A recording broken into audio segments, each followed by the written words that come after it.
নমস্কার, সকলকে শুভ অষ্টমীর শুভেচ্ছা জানাই। শুভেচ্ছা জানিয়ে লাইভটা শুরু করছি। আপনারা হয়তো ঠাকুর দেখতে ব্যস্ত, তো আমি এই সময় আপনাদের জন্য লাইভে এসেছি নতুন করে। আজকে আর নোটিশ দেওয়া হয়নি, প্রতিদিন নোটিশ দেওয়া থাকে, তো নোটিশ দেওয়া হয়নি। প্রথমেই আমি শুভেচ্ছা জানাই আমার সমস্ত ফেসবুকের বন্ধুদের এবং যারা ফলোয়ার আছেন, আমার ফেসবুকে যারা ফলোয়ার আছেন তাদের সকলকে শুভেচ্ছা জানাই। আমার ফেসবুকের নিয়ম 5000-এর বেশি বন্ধু করা যায় না, যেহেতু আমার 5000 হয়ে গিয়েছে। সেই কারণে এখন যারা ফ্রেন্ড রিকোয়েস্ট পাঠিয়েছেন তাদেরকে আমি অ্যাকসেপ্ট করতে পারছি না, কারণ তাদেরকে অ্যাকসেপ্ট করতে গেলে আমাকে পুরানো কোনো বন্ধুদের বাদ দিতে হবে। কাউকে বাদ দেওয়া তো সম্ভব নয়।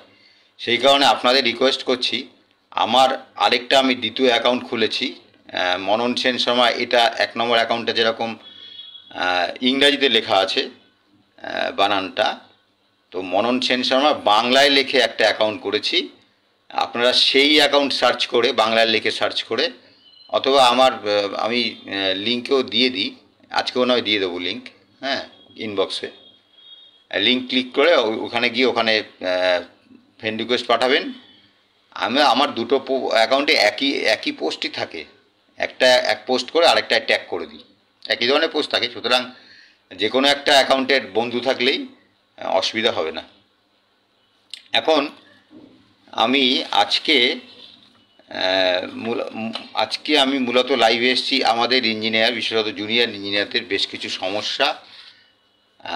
সমস্যা নিয়ে বেশ কিছু দাবি দাবা আমি আপনাদের সামনে পেশ করব। আমি একটা পোস্টারও পোস্ট করেছি, অনেক জুন মাসে পোস্ট করেছিলাম, আবার রিপোস্ট করেছি সেটা, কারণ পোস্ট তো প্রতিনিয়ত করতেই হবে, কারণ যেহেতু দাবিগুলো এখনও আদায় হয়নি। সেই দাবি দাবা নিয়েই আমি দু একটা আলোচনা করব। এখন আমি যে লাইভ করছি বা আমি যে বিভিন্ন পোস্ট করছি, আমি সবাই বন্ধুদের এই কারণে শুভেচ্ছা জানাচ্ছি যে আমার ভিউ প্রচুর হচ্ছে এবং প্রতিদিনই ভিউ বাড়ছে। আমার আগে 5000-ও ভিউ হতো না। পরবর্তীকালে জুন মাসে যখন বিভিন্ন ডিমান্ড নিয়ে আমি শুরু করলাম, তখন দেখলাম যে ভালো সাড়া পাচ্ছি। 1.5 লাখের উপর ভিউ উঠেছিল, তারপরে সেটা নামতে নামতে আবার 80,000-এ নামে। এখন আবার প্রতিদিনই লাফিয়ে 20,000 22,000 করে ভিউ বাড়ছে। আজকের দিনে আমি 2-3 দিন আগেও দেখেছিলাম যে আমার 1.5 লাখ ভিউয়ার আছে, কিন্তু আজকে দেখলাম 2,25,000 ছাড়িয়ে গেছে, 2,26,000 কাছাকাছি। পুরোটা তো একসঙ্গে দেখায় না, রাতে হয়তো সেটা 2.5 লক্ষ হয়ে যাবে। যাই হোক, এই জন্য আপনারা আমার ভিডিও দেখছেন, আপনারা আমার পোস্টে থাকছেন, সেই জন্য আপনাদের সকলকে আমি আরেকবার অভিনন্দন ও কৃতজ্ঞতা জানাচ্ছি।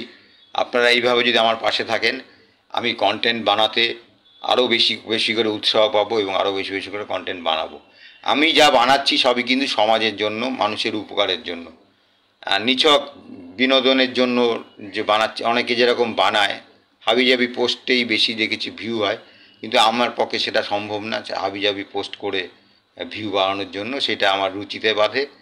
তা আমি যে সমস্ত পোস্টগুলো করব, সে পোস্টগুলো সাধারণ মানুষের স্বার্থে এবং কর্মচারীদের স্বার্থে। আমি যেহেতু নিজে একজন সরকারি কর্মচারী, তো আমার পোস্টগুলো মূলত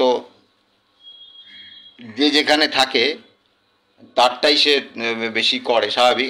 আমার মূলত দাবি দাবাগুলো কর্মচারীদের নিয়েই হয়। হ্যাঁ, অবসর যাপনের পরে যেহেতু আমি তখন আর কর্মচারী থাকবো না, তখন হয়তো সাধারণ মানুষের সমস্যা আরও বেশি করে বলবো। কর্মচারীদের সমস্যা তো বলবোই, অন্যান্য বিভিন্ন সমস্যা নিয়ে এবং তার সমাধানে কী পদক্ষেপ নেওয়া যেতে পারে সেগুলো আমি বলবো। মূলত জুনিয়র ইঞ্জিনিয়ারদের নিয়ে আমি এই যে বিভিন্ন দাবি দাওয়াগুলো করছি, তাতে কিন্তু আমি মিশ্র প্রতিক্রিয়া পাচ্ছি। প্রচুর মানুষ আমাকে ফোন করছেন, ফোন করে জানাচ্ছেন, দাদা আপনি এগিয়ে যান, আমরা আছি, আপনার পিছনে আছি। আমি তাদের বলি, পিছনে না, তোমরা আমার সামনে থাকো। আমার তো বয়স হয়ে গেছে, আমি বুড়ো হয়ে গেছি, তোমরা ইয়ং, তোমরা এগিয়ে আসো। আমার অভিজ্ঞতা দিয়ে আমি তোমাদের সাথে থাকবো, আমি তোমাদের সাথে সব জায়গায় যাব। এখন মিশ্র প্রতিক্রিয়া এই কারণে বললাম যে অনেক মানুষ যেমন সমর্থন করছেন, অনেক মানুষ কিন্তু বিরক্তও হচ্ছেন।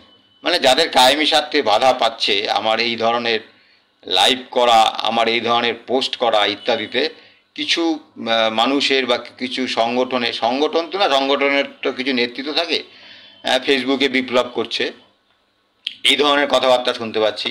ভাই তোমরা যদি বিপ্লব করো তাহলে তো আমার আর দরকার পড়ে না। তোমরা সংগঠনগুলো যদি সঠিকভাবে পদক্ষেপ নাও, সঠিক কর্মচারী, সংগঠন কী জন্যে? সংগঠন তো মানুষ বিচ্ছিন্ন থাকলে অত্যাচারিত হবে, বঞ্চিত হবে, লাঞ্ছিত হবে, সেই জন্য মানুষ সংগঠিত হয়। হ্যাঁ, এই জন্যই অর্গানাইজেশন। তাই সংগঠন যদি নিজের কাজ করে তাহলে ব্যক্তি হিসাবে তো আমার কিছু করার দরকারই পড়ে না, আমি তোমাদের সাথে থাকতে পারি। কিন্তু তোমরা তো সেটা করছো না। একবারও কি ডিএর দাবি করেছো? বুক ফুলিয়ে বলতে পারবে যারা আজকে ওই ধরনের সংগঠন যারা বিপ্লবীর কথা বলছে? ফেসবুক একটা অত্যাধুনিক মাধ্যম। আমরা তো গরুর গাড়ির যুগে বসে নেই। বিজ্ঞানের অগ্রগতি হচ্ছে, বিজ্ঞানের অগ্রগতির সাথে সাথে আমাদের এগোতে হবে। ফেসবুক একটা অত্যন্ত জনপ্রিয় এবং অত্যন্ত শক্তিশালী মাধ্যম, ফেসবুক এবং ইউটিউব। এর মাধ্যমে একটা মানুষ কিন্তু লক্ষ লক্ষ মানুষের কাছে পৌঁছে যেতে পারে, যেটা অতীতে আমাদের সম্ভব ছিল না। অতীতে আমরা সব পুরোটাই অর্গানাইজেশন নির্ভর ছিলাম, আর এখানে ফেসবুক থেকে অর্গানাইজেশন তৈরি করা যায়।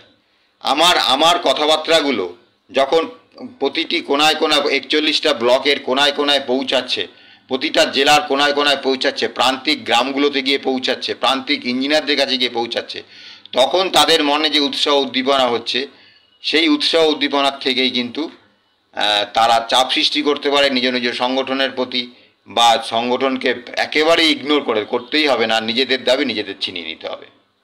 কেউ কারোর জন্য করবে না ভাই, কেউ কারোর জন্য কিছু করবে না, আর কারোর জন্য কোনো কিছু বসেও থাকে না। সুতরাং নিজেদের দাবি ভেবে নিতে হবে যে নিজেদের দাবি নিজেদেরকেই বুঝে নিতে হবে, লড়ে নিতে হবে। হ্যাঁ, নিজেদেরকেই বুঝে নিতে হবে, নিজেদেরকেই লড়ে নিতে হবে, কেউ কারোটা করবে না। এই মুহূর্তে আমাদের যে বিভিন্ন সমস্যাগুলো আছে তার মধ্যে মূল যেটা সমস্যা, পিডব্লিউডির ক্ষেত্রে যে মূল সমস্যা হচ্ছে, পিডব্লিউডি সবচেয়ে বেশি বঞ্চিত।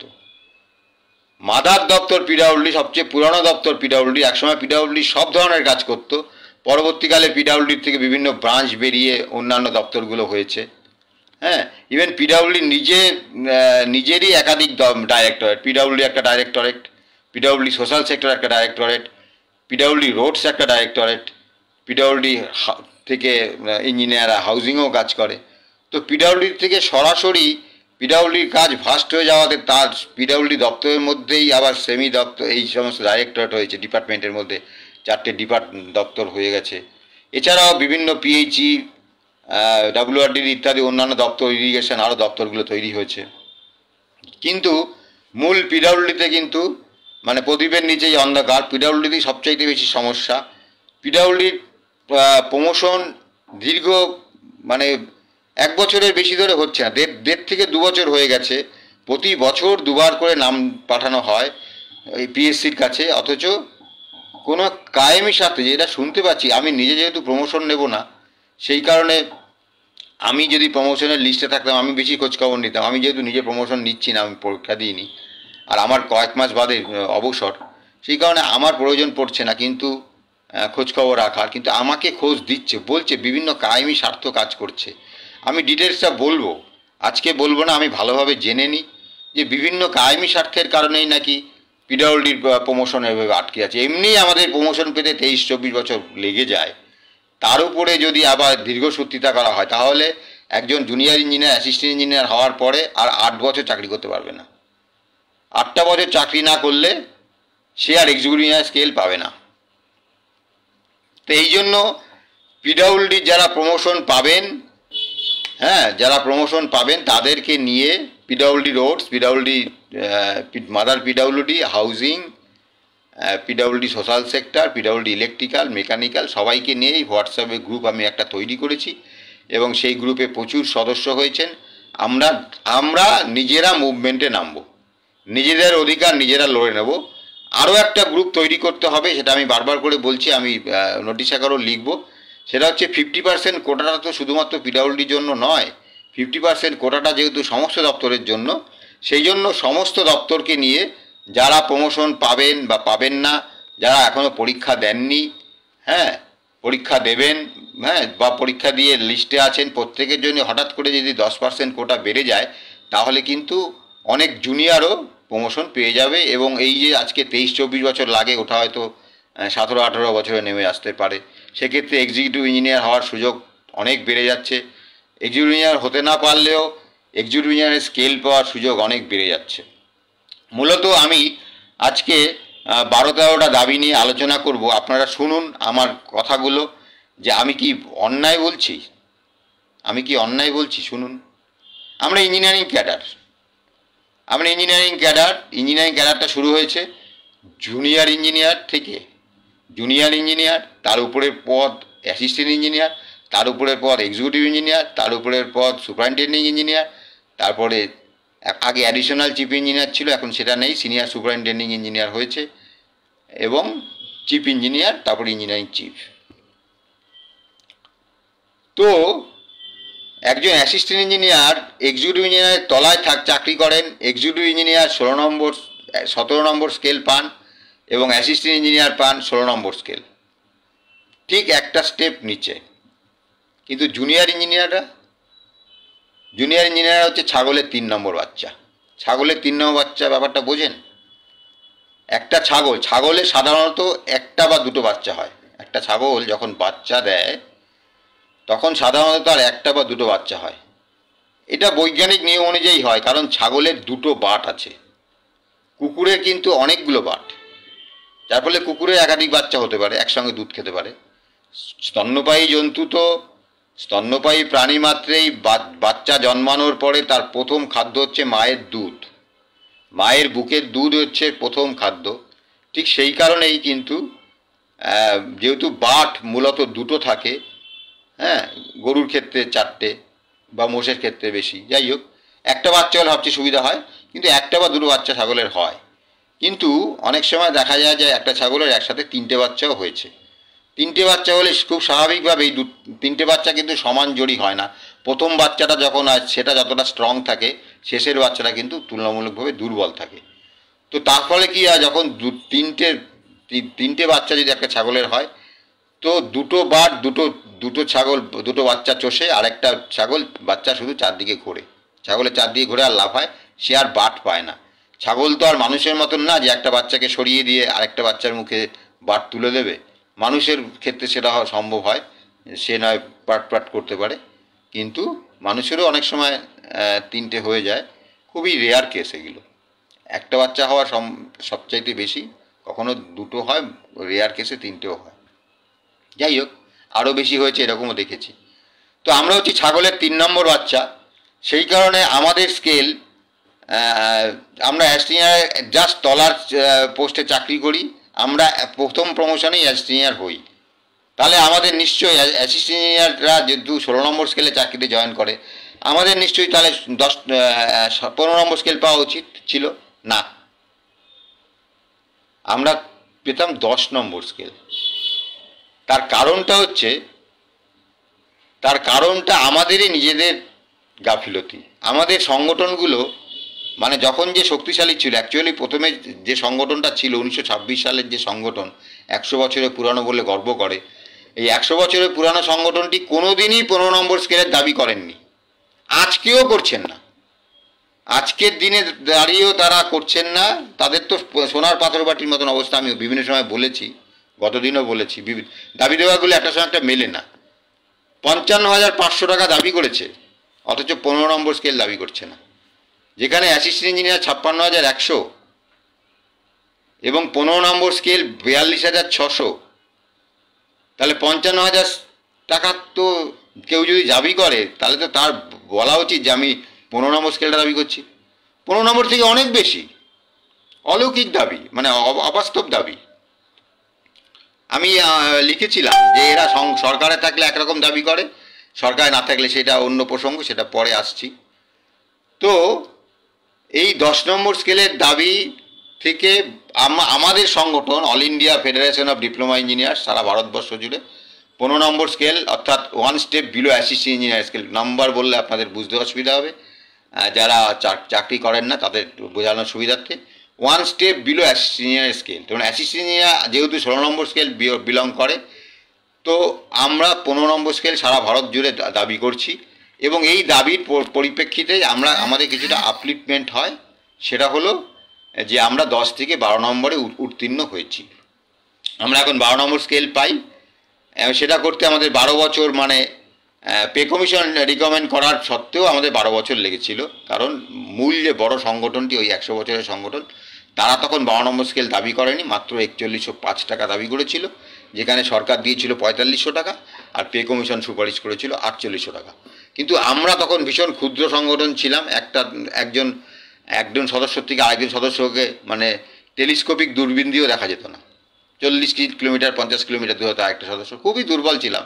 সেই অবস্থাতেই আমরা লাগাতার আন্দোলন করে এবং বড় সংগঠনের সাধারণ সদস্যদের মধ্যে বিদ্রোহের আগুন জ্বালিয়ে আমরা 2008 সালে ওটা অ্যাচিভ করি, এবং 1996 সাল থেকে তার এফেক্ট আমরা পাই, কিন্তু নোশনাল এফেক্ট পাই। এখন আমরা বলছি যে আমাদের 15 নম্বর স্কেল চাই, কারণ অ্যাসিস্ট্যান্ট ইঞ্জিনিয়ার অনওয়ার্ড যদি সবাই যদি 1 স্টেপ বিলোতে থাকে, তাহলে আমরা কি অপরাধ করলাম? আমরা কেন ছাগলের 3 নম্বর বাচ্চার মতো 12 নম্বর স্কেলে থাকবো? এবং আমরা রিটায়ার করছি 15 নম্বর স্কেলে, আমার নেক্সট হায়ার স্কেলে যেতে পারছি না। অথচ সব ক্যাডারই কিন্তু রিটায়ার করে তার নেক্সট হায়ার স্কেল বা তার থেকেও বেশি যায় দেখি। একজন অ্যাসিস্ট্যান্ট ইঞ্জিনিয়ার 8 বছর পরে এক্সিকিউটিভ ইঞ্জিনিয়ার স্কেল পাচ্ছেন, 15 বছর পরে সুপারিনটেন্ডিং ইঞ্জিনিয়ার স্কেল পাচ্ছেন। হয়রাস জুনিয়র ইঞ্জিনিয়ার তিনি কিন্তু রিটায়ার করে যাচ্ছেন, তাও তিনি অ্যাসিস্ট্যান্ট ইঞ্জিনিয়ার স্কেলটা পাচ্ছেন না। কীভাবে বিচারিতা, কীভাবে বৈষম্য? আপনারা ভেবে দেখুন, 15 নম্বর স্কেল আমরা ডিমান্ড করছি, এটা কি অযৌক্তিক দাবি? অ্যাসিস্ট্যান্ট ইঞ্জিনিয়ার যদি 16 পায়, এবং অ্যাসিস্ট্যান্ট ইঞ্জিনিয়ার প্রফেশনাল পরীক্ষায় পাশ করলে 6 বছরের মাথায় 40-60-তে 17 নম্বর স্কেল পাচ্ছে 6 বছরের মাথায়, আর 8 বছরের মাথায় সবাই পাচ্ছে। তারপরে একজন অ্যাসিস্ট্যান্ট ইঞ্জিনিয়ার 15 বছর সার্ভিস করার পরে সে সুপারিনটেন্ডিং ইঞ্জিনিয়ার স্কেল পেয়ে যাচ্ছে, ওয়ারাস জুনিয়র ইঞ্জিনিয়ার কিন্তু নিজের উপরের পোস্টার স্কেলই পাচ্ছে না, তার 15 নম্বর স্কেলে রিটায়ার করে যাচ্ছে। এবং একজন অ্যাসিস্ট্যান্ট ইঞ্জিনিয়ার যদি 16 বছরের মাথায় প্রমোশন পায়, তখন তিনি আর এক্সিকিউটিভ, তখন তিনি already superintending engineer scale enjoy করছেন। একজন অ্যাসিস্ট্যান্ট ইঞ্জিনিয়ার যখন সুপারিনটেন্ডিং ইঞ্জিনিয়ার স্কেল এনজয় করছেন, সেই সময় তিনি এক্সিকিউটিভ ইঞ্জিনিয়ারের প্রমোশন পেলেন। খুব স্বাভাবিকভাবেই তাহলে তো এক্সিকিউটিভ ইঞ্জিনিয়ার স্কেলে তো তখন তিনি নেই, তিনি তো তার থেকে হায়ার স্কেলে আছেন। তখন তাকে একটা ইনক্রিমেন্ট দিয়ে ফিট করা হয়। আবার যখন এক্সিকিউটিভ ইঞ্জিনিয়ার হিসেবে চাকরি করতে করতে তার 24 বছর কমপ্লিট হয়ে যায়, তখন তিনি যে সুপারিনটেন্ডিং ইঞ্জিনিয়ার স্কেল ছিলেন 19 নম্বর স্কেল, তার থেকে 21-এ চলে যাচ্ছেন। এখন অতীতে ওরা 16, 17, 18, 19 এইভাবে ক্রোনোলজিকে এগোত। এখন তা নয়, এখন ওদের আরও বেড়ে গেছে। এখন এরা 16 থেকে 17, 17 থেকে লাভ দিয়ে 19, 19 থেকে লাভ দিয়ে 21, 21 থেকেও লাভ দিয়ে এইভাবে লাভ দিচ্ছে, অথবা একসঙ্গে 3-4 থেকে ইনক্রিমেন্ট পেয়ে যাচ্ছে।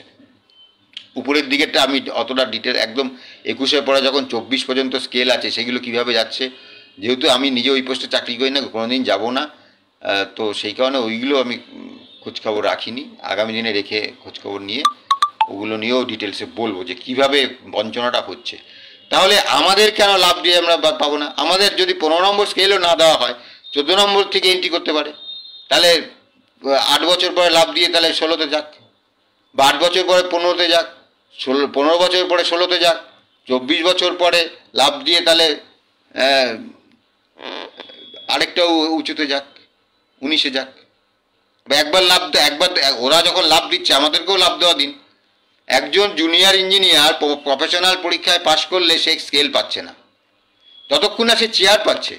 অথচ একজন অ্যাসিস্ট্যান্ট ইঞ্জিনিয়ার সে কিন্তু পাশ করলেই 40-60-তে স্কেল পেয়ে যাচ্ছে, কিন্তু জুনিয়র ইঞ্জিনিয়ারের চেয়ার পেতে লাগছে, অ্যাসিস্ট্যান্ট ইঞ্জিনিয়ারের ক্ষেত্রে চেয়ার পেতে লাগছে না, উনি চেয়ার না পেয়েই সুপারিনটেন্ডিং ইঞ্জিনিয়ার স্কেল পেয়ে যাচ্ছেন। হ্যাঁ, অথচ অ্যাসিস্ট্যান্ট ইঞ্জিনিয়াররা সুপারিনটেন্ডিং ইঞ্জিনিয়ার স্কেল পেয়ে যাচ্ছেন চেয়ার ছাড়াই। জুনিয়র ইঞ্জিনিয়ারদের ক্ষেত্রে চেয়ারে বসতে হবে, এবং 23-24 বছর লেগে যাচ্ছে প্রমোশন পেতে। তারপরে যে সময়টা থাকছে, তাতে আর এক্সিকিউটিভ ইঞ্জিনিয়ার স্কেল পাওয়া সম্ভব হচ্ছে না, অনেকেই তাতে রিটায়ার করে যাচ্ছেন। তাহলে আমরা ডিমান্ড করছি যে আমাদের জুনিয়র ইঞ্জিনিয়ারের সার্ভিস লেনটা কেন যুক্ত করা হবে না? একজন জুনিয়র ইঞ্জিনিয়ার যদি 24 বছরের 23 বছরের মাথায় অ্যাসিস্ট্যান্ট ইঞ্জিনিয়ার হন, তখন তিনি যদি অ্যাসিস্ট্যান্ট ইঞ্জিনিয়ার স্কেল পান, তাহলে যখনই তার 24 বছর হবে তখন তিনি কেন এক্সিকিউটিভ স্কেলে যাবেন না? তাহলে তার সার্ভিস লেনটা যোগ হোক, তার সার্ভিস লেন 0 থেকে স্টার্ট হয়ে যাচ্ছে। যেহেতু আলাদা সার্ভিস করেছে, হয়তো বড় যুক্তি দেবে, যুক্তি তো যা খুশি দেওয়া যায়, আইন তো মানুষ করে, মানুষ মানুষের জন্য আইন করে, যুক্তি দিতে পারে তোমাদের তো সাবঅর্ডিনেট সার্ভিস, আমাদের তো ইঞ্জিনিয়ারিং সার্ভিস, তো নিয়ে নাও আমাদের ইঞ্জিনিয়ারিং সার্ভিসে। কে মাথার দিব্যি দিয়েছে নেওয়া যাবে না? নিয়ে নাও। তো আমাদের ক্ষেত্রে কেন সার্ভিস লেন যোগ হবে না? আমার এই দাবি কি খুব অযৌক্তিক মনে হচ্ছে আপনাদের? আপনারা ভেবে দেখবেন। এবারে বিষয় হচ্ছে, হ্যাঁ,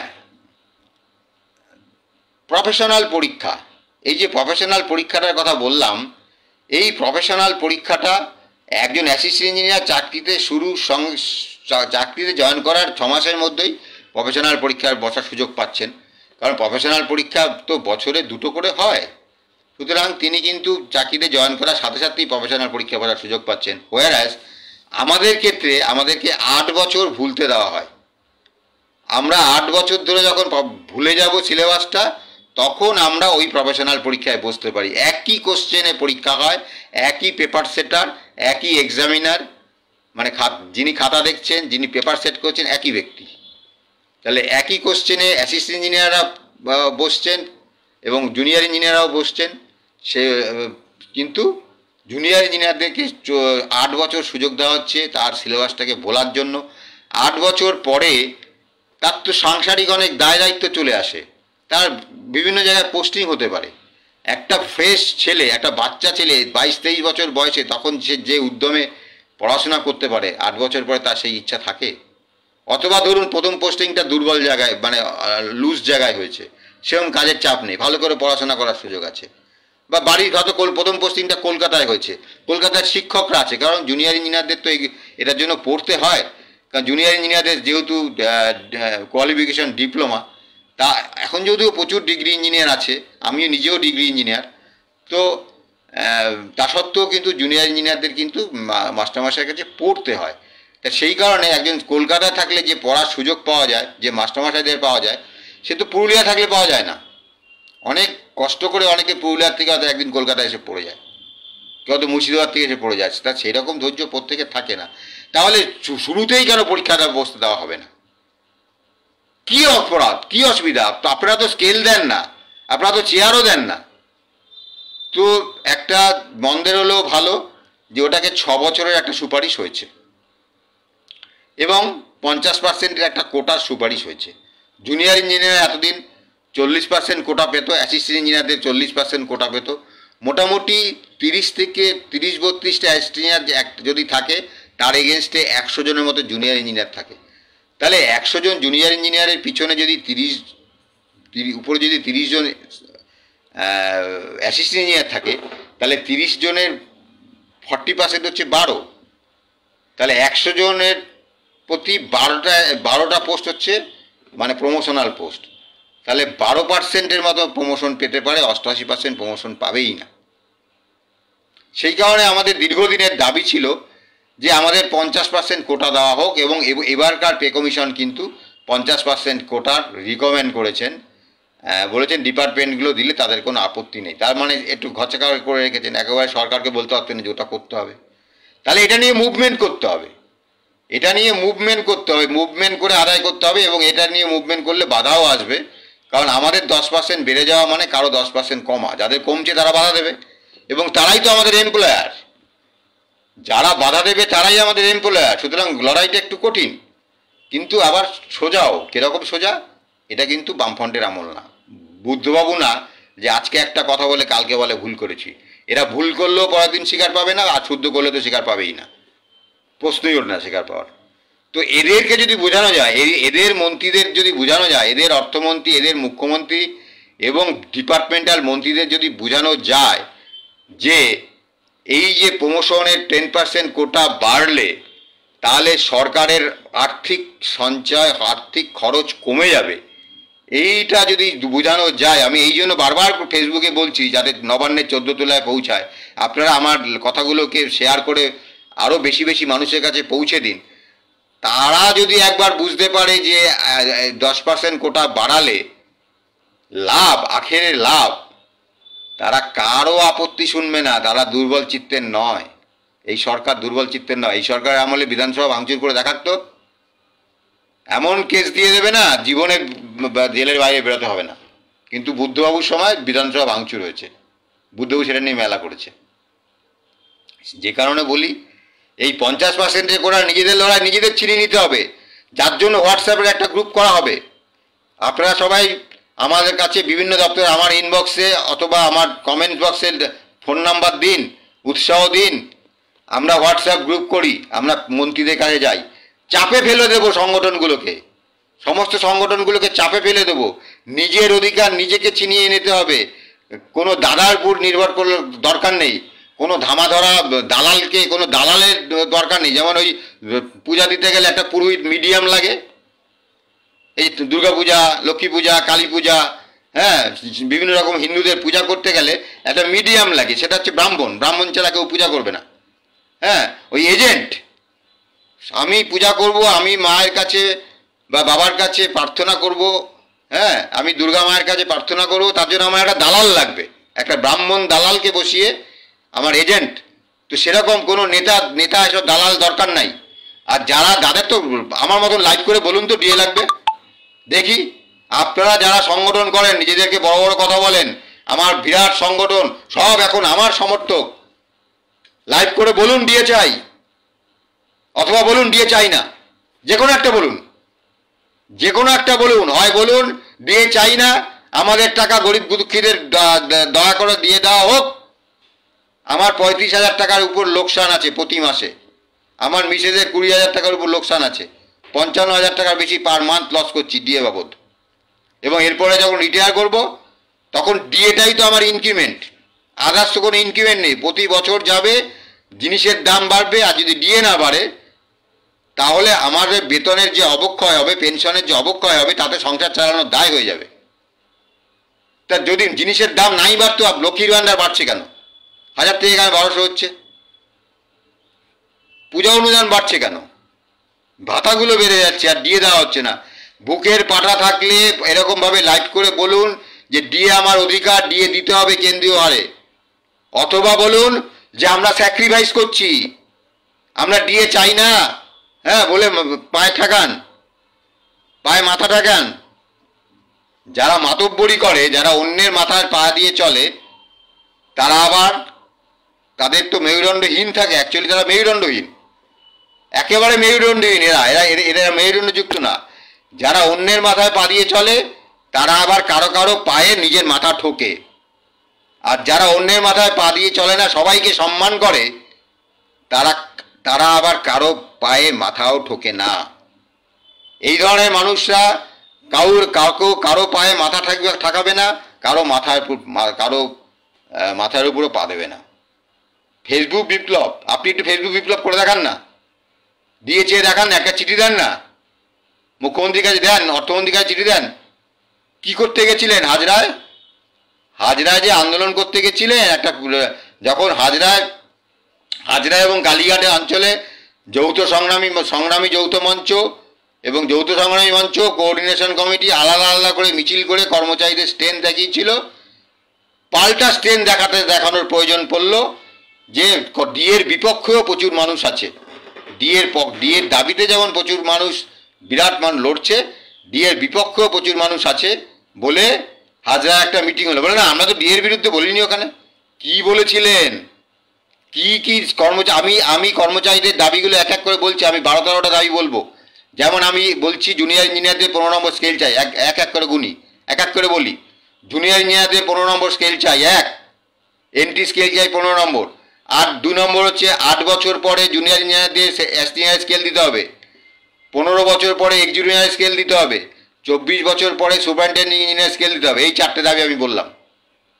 হ্যাঁ, তারপরে আমি বলছি যে 5 নম্বর দাবি আমি বলছি যে চাকরিতে জয়েন করার সাথে সাথেই জুনিয়র ইঞ্জিনিয়ারদের প্রফেশনাল পরীক্ষায় বসার সুযোগ দিতে হবে এবং উত্তীর্ণ জুনিয়র ইঞ্জিনিয়ারদের 6 বছরের মাথায়, তাহলে 6 নম্বর দাবি হলো। 5 নম্বর বললাম যে ভর্তির সঙ্গে সঙ্গে প্রফেশনাল পরীক্ষায় বসার সুযোগ দিতে হবে।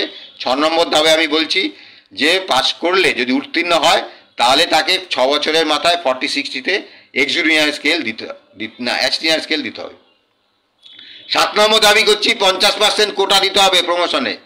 7 নম্বর দাবি আমি করছি 50% কোটা দিতে হবে প্রমোশনে। 8 নম্বর দাবি আমি করছি প্রমোশন প্রাপ্ত জুনিয়র ইঞ্জিনিয়ার যারা অ্যাস্টিনিয়ার হয়ে গেছেন তাদের এসআই বা জুনিয়র ইঞ্জিনিয়ারের সার্ভিস লেনটা যোগ করতে হবে। জুনিয়র ইঞ্জিনিয়ারের সার্ভিস লেনটা যোগ করতে হবে প্রমোশন পাওয়ার পরেও। হ্যাঁ, জুনিয়র ইঞ্জিনিয়ারের ইন্সপেকশন ভেহিকেল দিতে হবে আমি দাবি করছি। আমি 9 নম্বর দাবি করছি জুনিয়র ইঞ্জিনিয়ারদের ইন্সপেকশন ভেহিকেল দিতে হবে। আমি 10 নম্বর দাবি করছি কেন্দ্রীয় ওয়ার্ডে ডিএ দিতে হবে এবং ডিএ এরিয়া সমেত দিতে হবে। আমি 11 নম্বর দাবি করছি যে বদলির একটা সুষ্ঠু নীতি যেটা ছিল, যেটা দীর্ঘ লড়াইয়ে অর্জিত হয়েছিল, যে বদলির নীতি অর্জিত হয়েছিল, সেই বদলি নীতিকে ফিরিয়ে আনতে হবে। সংগঠন ভাঙার জন্য হয়রানিমূলক ট্রান্সফার করা চলবে না। সংগঠন ভাঙার জন্য বদলি করতে হয়। এখান থেকে যে বলা যায় আপনাদের মূরত কত দূর। কোনো একটা মন্ত্রীর কাছে গিয়ে আবদার করে বসলেন অমুক দাদাকে রামকৃষ্ণ দাকে না সরালে আমি ইরিগেশনে ট্রান্সফার পোস্টিং মানে আমি পাচ্ছি না সংগঠন করতে। প্রাণজিৎ দত্তকে না সরালে ডাব্লিউআরডিতে সংগঠন করতে পারছি না। বিজয় মাহাতোকে না সরালে ডাব্লিউআরডিতে সংগঠন করতে পারছি না। হ্যাঁ, পিএনআরডিতে অলোক সর্দারকে না সরালে করতে পারছি না। বিভিন্নভাবে অ্যাটাক আসছে। এই দাবিগুলো আমি করছি। আমি দাবি করছি ওয়েস্ট বেঙ্গল হেলথ স্কিমে ক্যাশলেস মিনিমাম 5 লাখ টাকা করতে হবে। বলুন আপনারা আমি অন্যায় দাবি করছি কিনা। এবং পেনশন যারা পেনশন হোল্ডার অবসরকালীন তাদেরকে কমপ্লিট ক্যাশলেস দিতে হবে, কারণ তাদের পক্ষে সম্ভব না আবার অফিসে গিয়ে মানে লাঠি হাতে অফিসে যাওয়া। এবং আউটডোর ট্রিটমেন্ট নির্দিষ্টভাবে যে 10-12টা রোগ আছে সেটা না, এমনি এমনি কেউ আউটডোর ট্রিটমেন্ট করতে যায় না। মানুষ শখ করে ঘুরতে যায় কিন্তু মানুষ শখ করে হসপিটালে যায় না, বিরাট লাইন থাকে হসপিটালে।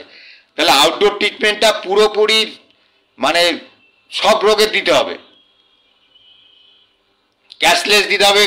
ইন সার্ভিসদের 5 লাখ আর রিটায়ার্ডদের পুরোপুরি। এবং রেট রিভিউ করতে হবে। 2010 সালের রেট এখন কেউ দেখে না। মশাই 1200 টাকা 1500 টাকা হচ্ছে ভিজিট একটা হসপিটালের, সেখানে দিচ্ছেন 200 টাকা। আমি নিজে অসুবিধায় পড়ে গেছি। আমি যে ডাক্তারকে দেখাতাম ডক্টর অনুপ খেতান, আরএন টেগর হসপিটালে ডক্টর অনুপ খেতান, তাকে আমি দীর্ঘ 10 বছর ধরে দেখাচ্ছি। তিনি তার 1200 টাকা ভিজিট আমাদের থেকে পায় 200 টাকা।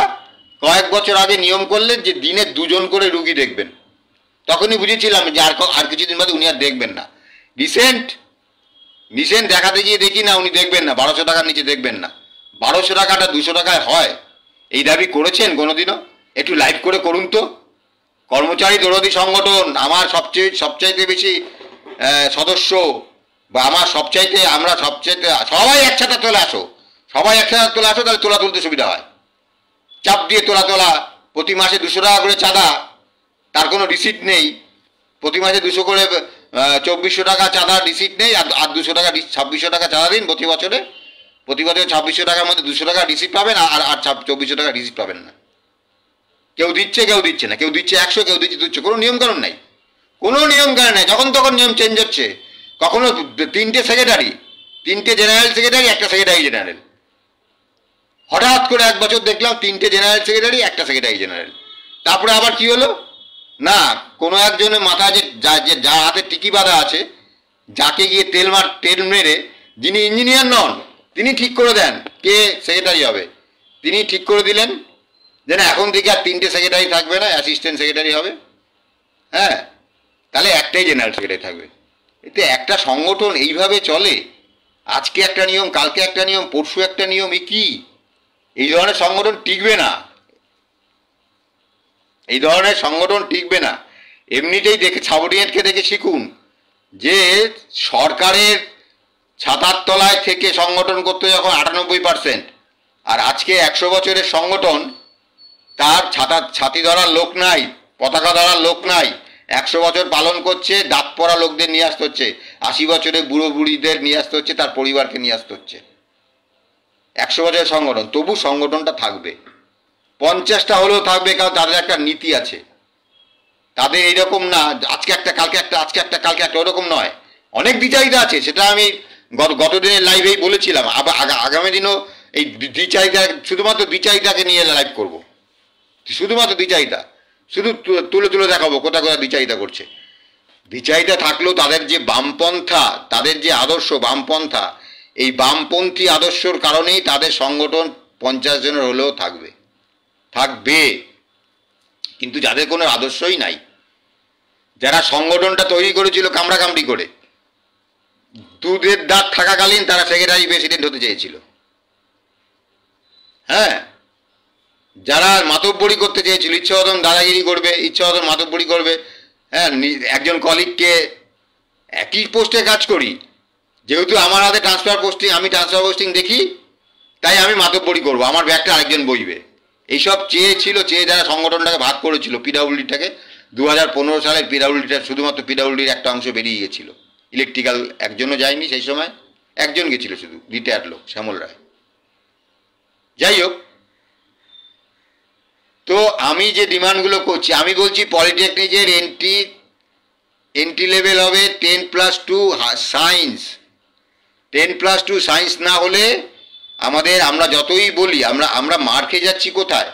আমরা মার খেয়ে যাচ্ছি এই যে 10+3, আমাদের 13 বছরের পড়াশোনা। সেন্ট্রাল গভর্নমেন্টের নার্সেসরা পর্যন্ত আমাদের থেকে বেশি স্কেল পায়, এই রাজ্যে কম পায়, কিন্তু সেন্ট্রাল গভর্নমেন্টের নার্সেসরা একসময় আমাদের সমান স্কেল পেত, 5000 8000, এখন তারা 6500 স্কেলটা পাচ্ছে, মানে ওই 15 নম্বর স্কেলটা তারা পাচ্ছে। কেন পাচ্ছে? নার্সেসদের 12 ক্লাস পাস করে, নার্সেস ডিপ্লোমা যারা ডিপ্লোমা করে তাদের বোকা বিষয়টা খুবই বোকা। সেটা হচ্ছে 12 ক্লাস পাস করতে হয়, কিন্তু 12 ক্লাসটা সায়েন্স আর্টস কমার্স যে কোনো হতে হবে, এর কোনো মানে আছে? নার্সিং জিনিসটা হচ্ছে গিয়ে আপনার একটা সায়েন্সের বিষয়, তাহলে অবশ্যই হওয়া উচিত যে 12 class science with biology, 12 class science with biology নার্সিংয়ের ডিগ্রি হওয়া উচিত, মানে এন্ট্রি লেভেলে কোয়ালিফিকেশান, মানে ন্যূনতম যোগ্যতা। কিন্তু সেটা না, যে কোনো আচ্ছা কমার্স পাস করে বা আর্টস পাস করে হায়ার সেকেন্ডারি পাস করা আর না করা কি সুবিধা আছে বা অসুবিধা আছে? কিন্তু 12+3 যেহেতু 15 বছরের পড়াশোনা, ওরা কিন্তু সেন্ট্রাল গভর্নমেন্টে ওই 15 নম্বর স্কেল অ্যাচিভ করে নিয়েছে। আমাদেরও সেই জন্য দরকার যে আমাদের প্র্যাকটিক্যালি তো জুনিয়র ইঞ্জিনিয়ার, মানে পলিটেকনিক যারা পড়ে তাদের তো ম্যাক্সিমাম হায়ার সেকেন্ডারি পাস, কারণ হায়ার সেকেন্ডারি, আর এখন নাকি আবার কি একটা ল্যাটারাল এন্ট্রিও শুরু হয়েছে, এখন নিয়মকানুন অনেক পাল্টেছে। তো আমি বলছি তো সেই আমার পুরনো, আমি 1984 সালে পলিটেকনিকে ভর্তি হয়েছিলাম, 1987 সালে পাশ করেছি, 87 সাল মানে 23 আর 25 48 বছর আগে। সব ম্যাক্সিমামই higher secondary pass, 2-1 BSc pass থাকতো, আর 2-1 মাধ্যমিক পাস থাকতো। মাধ্যমিক পাস করা যারা থাকতো তারা হয় ফেল করতো, নয় টপে উঠতো। আমি নিজে মাধ্যমিক পাস করাচ্ছিলাম, আমি ফেল করিনি, তাই আমি বি পাসটা করতে পেরেছি। আমাদের ক্লাসে 8 জন মাধ্যমিক পাস ছিল, আমরা সন্ধ্যাবেলা নাইটে যে বি পড়েছি সেখানে 8 জন ছিল, তার মধ্যে রানা তরণ এক র্যাঙ্ক করে ঢুকেছিল, মানে নাইটের এন্ট্রান্স পরীক্ষা রানা করেছিল 1 র্যাঙ্ক, আমি করেছিলাম 3 র্যাঙ্ক করে আমি ঢুকেছিলাম। পরবর্তীকালে আমি পড়াশোনা করিনি, আমার আর র্যাঙ্ক নেই, কিন্তু রানা এখন এক্সিকিউটিভ ইঞ্জিনিয়ার। যাই হোক, তো আমরা বলবো, এই জন্য বলবো যে 12 সায়েন্স করা হোক। অনেক বোদ্ধা আছে বলবে গরিব মানুষের জন্য 10+3 হওয়া উচিত, গরিব মানুষ পলিটেকনিক পড়ে তাড়াতাড়ি চাকরি পাবে, সেই জন্য 10+3 করা উচিত, 12+3 করা উচিত না। গরিব মানুষের ছেলেরাও কিন্তু 12 পাস করেই ঢোকে। 10 পাস করে কটা ছেলে ঢোকে? 1-2 ছেলে ঢোকে। যারা 1-2 ছেলে গরিব মানুষ, তারা 12 পাস করে ঢুকতে পারবে। আর নইলে দরকার নেই, পলিটেকনিক না পড়ে গরিব মানুষ চাকরি করবেন, অন্য চাকরিগুলো আছে তো মাধ্যমিক পাস করার পরে। ক্লারিক্যালের চাকরি তো এখনও মাধ্যমিক কোয়ালিফিকেশন, তাহলে 1-2 মানুষের জন্য পুরো ক্যাডারে সর্বনাশ কেন হবে? গরিব মানুষ কেউ যদি 13 বছর পড়াশোনা করতে পারে তো 15 বছরও পারবে। তাড়াতাড়ি আয় করার যদি দরকার হয় তাহলে 13 বছর পড়াশোনা করতে যে পারবে সে 15 বছর পারবে। 15 বছর পারলে তার বিরাট স্পিয়ার খুলে যাচ্ছে, সারা জীবনে লক্ষ টাকা লস। এই ক্লাস 10 হওয়াতে। বাস্তবে তো কেউ 10 না, বাস্তবে তো সবাই ম্যাক্সিমামই 12 বা বিএসসি। যাই হোক, এই যে মোটামুটি দাবিগুলো বললাম, হ্যাঁ বাড়ি ভাড়া ভাতা কমে গেল। আমাদের বাড়ার কথা, যেখানে সেন্ট্রালে 30% ভাতা দেয়, এখন বোধহয় 25 করে, সেন্ট্রালে তো 10, 20, 30 ছিল। বাড়ি ভাড়া ভাতা আমাদের কমে গেল। তো ওই বিপ্লবীদের বলুন বাড়ি ভাড়া ভাতাটা 15% চাইতে, আমার মতন লাইভ করে বলুন কেন্দ্রীয় ডিএ চাই, দেখি দম দেখা যাক। ডিএর বিরুদ্ধে লড়াই করে, ডিএর পক্ষে একটু লড়াই করে দেখান তো। বাড়ি ভাড়া ভাতা 15% করতে হবে। আমরা বলছি না সেন্ট্রালে যেরকম বিভিন্ন শহরে বিভিন্ন রকম, আমরা এটা চাই না। আমরা ফ্ল্যাট রেটে সবার সমান চাই, এটা ঠিক নয়। কলকাতা থাকলে একরকম, আবার দার্জিলিংয়ে থাকলে আরেক রকম। আমরা ফ্ল্যাট রেটে 15% বাড়ি ভাড়া ভাতা চাইছি, এবং 12,000 টাকা নয়, 20,000 টাকা করতে হবে। 20,000 টাকা চাইছি আমরা, আমাদের মানে স্বামী স্ত্রী চাকরি করলে। এবং আরেকটা জিনিস, গ্র্যাচুইটির ঊর্ধ্বসীমা, এটা ভেবে দেখুন তো। 2016 সালে যিনি রিটায়ার করেছেন তিনিও 12 লাখ টাকা নিয়ে রিটায়ার করছেন, আর 2026 সালে যিনি রিটায়ার করবেন তিনিও 12 লাখ টাকা নিয়ে রিটায়ার করবেন। তাহলে এই 10 বছরের মধ্যে টাকার কত অবমূল্যায়ন হয়ে গেল। তারা কেন একই টাকা থাকবে? সেন্ট্রালে 20 লাখ, আমাদের মাত্র 12 লাখ। জুনিয়র ইঞ্জিনিয়ারের মতন সার্ভিস করেও আমরা পুরো টাকা পাচ্ছি না। 16.5 মাসের যে গ্র্যাচুইটি, সে গ্র্যাচুইটির ঊর্ধ্বসীমা আমাদের 12 লাখ ক্রস করে যাচ্ছে। একজন জুনিয়র ইঞ্জিনিয়ার 15 নম্বর স্কেলে রিটায়ার করে যাচ্ছি, কোনো প্রমোশন পেলাম না। আমিও মানে আমরা 15-16 লাখ টাকা পেতাম, সেখানে 12 লাখ, মানে বঞ্চনা করা হচ্ছে। তাহলে যে জুনিয়র ইঞ্জিনিয়ারটি ওই 2016-তে পাস, জুনিয়র ইঞ্জিনিয়ার কেন, হয়তো একজন এক্সিকিউটিভ ইঞ্জিনিয়ার যিনি 12 লাখ টাকা নিয়ে রিটায়ার করেছেন, আর 26 সালে 12 লাখ টাকা র্যাঙ্ক ভ্যালুয়েশন, ওই 12 লাখ টাকা ব্যাংকে রাখলে 26 সালে কত হয়? তাহলে 12 লাখ প্লাস ডিএ করা হোক, হয় 20 লাখ করা হোক, অথবা 12 লাখ প্লাস ডিএ করা হোক। বেসিক লেভেলটা থাকবে 12 লাখ, প্লাস ডিএ যখন বাড়বে তখন ওই 12 লাখের সঙ্গে ডিএ যোগ হবে। অর্থাৎ শুরুতে যখন বেসিক শূন্য, টোটাল 12 লাখ, তারপর যদি 1 বছর পরে 6% ডিএ হয়, তাহলে 12 লাখ প্লাস 6%। এটা বৈজ্ঞানিক হয়। এটা হলে প্রতি বছর স্কেলটা মানে 12 লাখটা বাড়ে, মানে ফ্লেক্সিবল হয়। 12 লাখ 1 বছর পরে হয়তো সেটা হলো 13 লাখ, আরেক বছর পরে হয়তো হলো সেটা 14 লাখ। 26 সালে গিয়ে 12 লাখটা 12 লাখ থাকবে না, হয়তো হয়ে গেল 18 লাখ, 22 লাখ বা 24 লাখ। এটা একটা যুক্তি হয়, এবং 7th পে কমিশনের বসাতে হবে। অলরেডি 10 বছর প্রায় হতে চললো। 7th পে কমিশন বসাতে হবে, কেন্দ্রীয় হারে ডিএ দিতে হবে। হ্যাঁ, আর আরেকটা জিনিস, আমাদের এ গ্রুপের কর্মচারীদের পে ফিক্সেশন হয়েছিল 2.67 দিয়ে গুণ করে, মানে স্কেল নির্ধারণ হয়েছিল, অথচ পে ফিক্সেশন করলো 2.57 দিয়ে। বাহ, এ কীরকম? এটারও আমরা বিরোধিতা করছি, যে তাহলে যে ইনিশিয়াল বেতন স্কেল যখন মাল্টিপ্লিকেশন ফ্যাক্টরটা 2.67 ছিল, 2.57, 2.62, 2.67 তিন রকম। এ গ্রুপের জন্য 2.67, বি গ্রুপের জন্য 2.62, আদার্সদের জন্য ছিল 2.57। এই গুণ করে ইনিশিয়াল বেসিক পেটা স্থির হয়েছিল। অথচ পুরানোদের ক্ষেত্রে যখন ওল্ডদের ক্ষেত্রে যখন ফিক্সেশন দেওয়া হলো, সবাইকে ফ্ল্যাট রেটে 2.57 দিয়ে গুণ করা হলো। তাহলে লাভ কী হলো? 2.67 দিয়ে শুধুমাত্র যারা চাকরি জয়েন করলো তারাই পেলো। তাই আমাদের দাবি যে 2.67 দিয়ে প্রত্যেককে গুণ করে এরিয়াটা দিয়ে দেওয়া হোক। এই দাবিগুলো আপনাদের কাছে রাখলাম, এবং সকলকে আবার বলছি যে হোয়াটসঅ্যাপে আরেকটা গ্রুপ খোলা হবে, নিজেদের দাবি নিজেরা ছিনিয়ে নেব। হোয়াটসঅ্যাপের ওই গ্রুপটা হচ্ছে 50% কোটা গ্রুপ। এই নাম দিয়ে একটা গ্রুপ খোলা হবে। আর পিডব্লিউডি যারা এখনও মানে গ্রুপে জয়েন করেনি, মানে প্রমোশন তো পাবেন, যারা পদোন্নতি পাবেন বা পরীক্ষা দিচ্ছেন তারাও গ্রুপে অ্যাড হতে পারেন, তাদেরকেও আসতে হবে। কারণ পিডব্লিউডির এই বৈষম্য মেনে নেওয়া যায় না। এবং অন্যান্য বিভিন্ন এতে আমরা এখানে কোনো হবে না, কোনো কমিটি না, সবাই মিলে যাব, সংখ্যাটা নিয়ে যাব, যেখানেই যাব 50, 60, 100 নিয়ে যাব, সংখ্যা নিয়ে যাব, লোক লিখবে। আর সংগঠন করলে সেটা খুঁজেই পাওয়া যায় না। সংগঠনে একটা কল দিলে সংগঠনের নেতাদের তো বিরক্তির চোখে দেখে, ভালো চোখে দেখে না। কারণ শুনতে পাচ্ছি প্রমোশন না হওয়ার পিছনে নাকি কায়েমি স্বার্থ কাজ করছে। ডিটেলসটা জেনে নেব, জেনে নিয়ে পরবর্তী লাইভে আসবো। আজকে মতো শেষ করছি। ধন্যবাদ, নমস্কার।